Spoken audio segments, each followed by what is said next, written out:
장애인 문화복지신문 제521호 제3연 기사입니다. 고양시 통합돌봄 서비스 제공기관 공개 모집.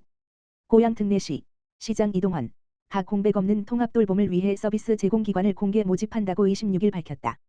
시는 이번 공모를 통해 노인과 장애인 등 돌봄이 필요한 시민이 시설이 아닌 거주하던 지역에서 건강하고 안정적인 삶을 누릴 수 있도록 지원하는 통합돌봄 서비스를 확대하고자 한다. 모집 기간은 3월 25일부터 4월 8일까지로 모집 분야는 가사지원, 이동지원, 식사지원 등 3개 분야이다.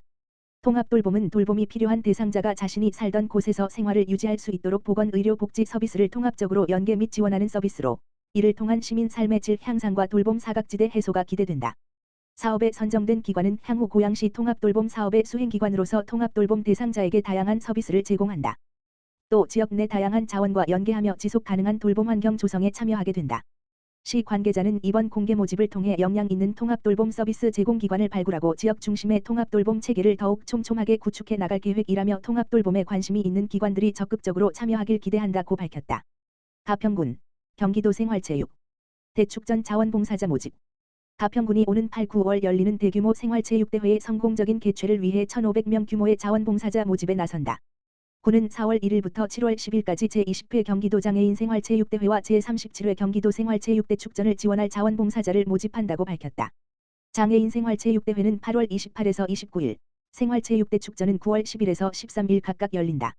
자원봉사자는 개폐회식 지원과 경기 안내, 본부 운영, 경기 운영 보조, 교통주차 관리 등 대회 전반에 투입돼 원활한 진행을 돕는다. 현장 운영의 핵심 인력으로서 역할을 맡게 된다. 신청 자격은 18세 이상이면 누구나 가능하다.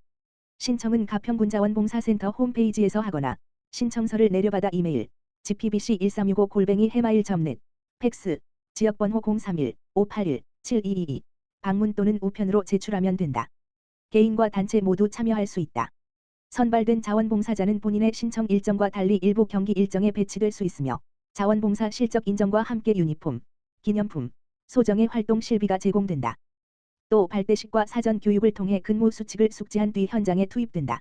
군 관계자는 이번 체육대회의 성공적인 운영은 자원봉사자의 적극적인 참여에 달려 있다며 생활체육대 축전이 도민이 하나 되는 감동의 무대가 될 수 있도록 많은 관심과 참여를 부탁드린다고 말했다. 일산장애인자립생활센터 지역장애인 문화체험 진행. 일산장애인자립생활센터 대표 김재룡, 이하 일산IL센터는 지역장애인에게 문화체험의 기회를 제공하고 문화교류를 통한 지역장애인 간 소통과 친목의 장을 마련하고자 4월 24일 미디어 아트 전시 관람을 진행한다. 이번 행사는 고양시 관내 지역장애인을 대상으로 파주시 탄현면에 위치한 뮤지엄 헤이에서 진행하고 참가비는 무료이며 선착순으로 모집할 예정이다. 뮤지엄 헤이는 인생의 아름다운 순간들이라는 주제로 20여 가지의 미디어 아트를 자연과 명화, 그리고 최첨단 기술을 통해 보여준다. 문화체험을 통해 지역장애인의 문화향유에 대한 갈증 및 스트레스 해소의 기회 마련, 지역장애인 간 교류를 통한 친목 도모 및 센터와의 유대감 형성, 지역장애인에게 센터 사업을 홍보하고 참여를 유도하여 사회관계망을 확장하도록 지원하고자 한다. 일산IL센터 김재룡 대표는 문화향유는 단순한 소비를 넘어 참여와 소통의 과정이며 이를 통해 장애인의 문화적 권리가 실질적으로 보장되어야 한다며 앞으로도 지역장애인의 문화향유권을 보장하기 위해 다양한 컨텐츠를 제공하겠다고 전했다. 고양시 적극행정 종합평가 3년 연속 우수기관 선정. 고양 특례시 시장 이동헌 가 행정안전부 주관 2025년 지방자치단체 적극행정 종합평가에서 3년 연속 우수기관으로 선정되며 적극행정 선도 도시로서의 위상을 굳건히 했다. 이번 평가는 전국 243개 지방자치단체를 대상으로 진행됐다. 2025년의 적극행정 추진 실적을 적극행정 활성화 노력, 제도 활용 및 이행 성과, 우수 사례, 국정과제 성과 등의 5대 항목 18개 지표로 세분화해 종합적으로 평가했다. 시는 이번 평가에서 모든 평가 지표에 걸쳐 최고 등급인 우수를 획득하는 성적을 거뒀다. 특히 적극행정위원회를 통한 현안 해결과 공무원 보호제도의 실효성 있는 운영, 시민 체감도가 높은 우수 사례 발굴 등에서 높은 점수를 받았다. 시는 시민이 체감하는 변화를 최우선 가치로 삼고 적극행정 공무원을 위한 파격적인 보상체계 구축과 보호제도 내실화 등의 지원을 이어왔다. 이를 통해 실패를 두려워하지 않고 도전하는 조직 문화를 확산시키는 데 주력해왔다.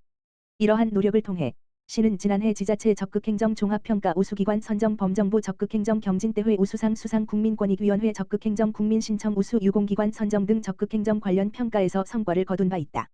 시 관계자는 3년 연속 우수기관에 선정된 것은 고양시민의 행복을 위해 관행을 깨고 창의적으로 업무를 수행해온 고양시 공직자들의 노력이 빚어낸 결실이라며 앞으로도 문턱 낮은 행정, 현장 중심의 적극행정을 통해 시민들이 피부로 느끼는 실질적인 삶의 질 향상을 이끌어내겠다고 밝혔다.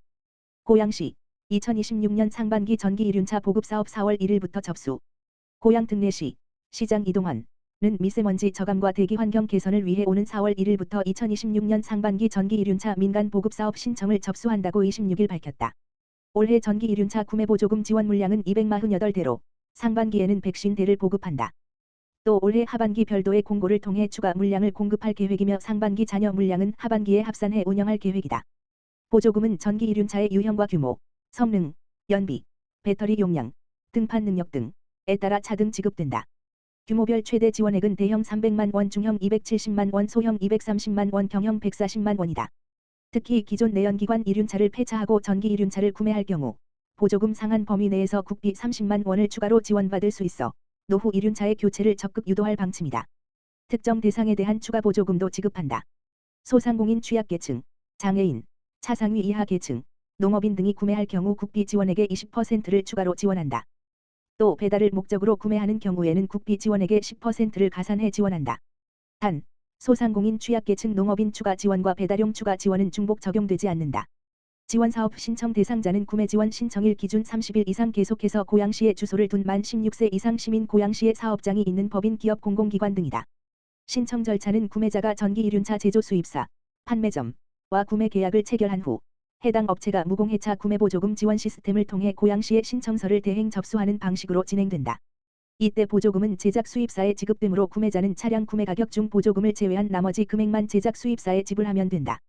보조금 지원 차량, 차종별 보조금액 등 자세한 사항은 고양 특례시 누리, 고양시, 민관협력 강화, 제1차 권역별 통합 네트워크 회의 개최, 고양 특례시, 시장 이동환 는 복지 네트워크 강화 및 민관협력 활성화를 위해 지난 17일부터 27일까지 권역별 통합 네트워크 회의를 실시했다. 권역별 통합 네트워크 회의는 고양시를 12개의 권역으로 나눠 거점기관인 복지관을 중심으로 희망복지지원단, 구청 및 동행정복지센터, 드림스타트 정신건강복지센터, 중독관리통합지원센터, 관내 대형 병원 등 기관이 참여한다. 참여 기관들은 복지 사각지대 발굴과 자원 공유, 위기가정 지원 방안 등에 대해 논의한다. 이번 한차 회의에서는 기관별 2026년 중점 사업을 공유하고 12개 권역별 지역 특성에 맞는 위기가구 발굴 전략에 대해 의견을 나눴다. 특히 현재 추진 중인 사례관리 발굴 현황을 면밀히 짚어보고 실제 현장에서 접한 주요 사례들을 공유하며 기관 간 연계 협력 방안을 구체화했다.